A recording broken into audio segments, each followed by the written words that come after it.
নমস্কাৰ সকলোকে মই গোলাঘাট কমাৰ বন্ধালৈ বোৱাৰী হৈ অহাই পৰা দেখি আহিছো যে ইয়াত হাঁহৰ মাংস সাংঘাতিক জনপ্ৰিয়। আজি হেয়ে ভাবিলো আপোনালোকক মোৰ নিজৰ ষ্টাইলত ৰন্ধা হাঁহৰ মাংসৰ দুটা বিশেষ ৰেচিপিৰ ভিডিঅ' আগবঢ়াও।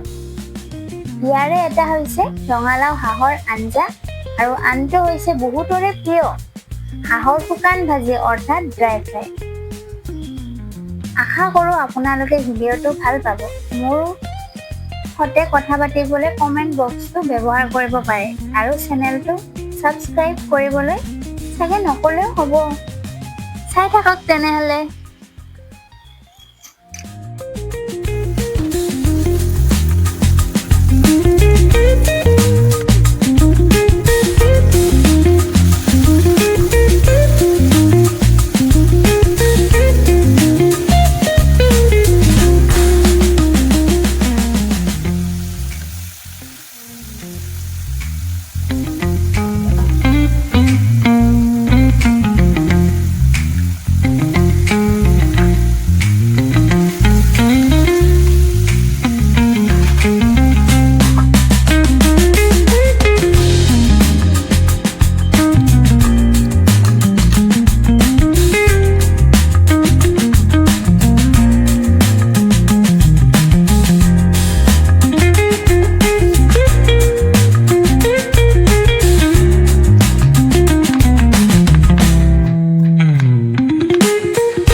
জনাবচোন। ধন্যবাদ।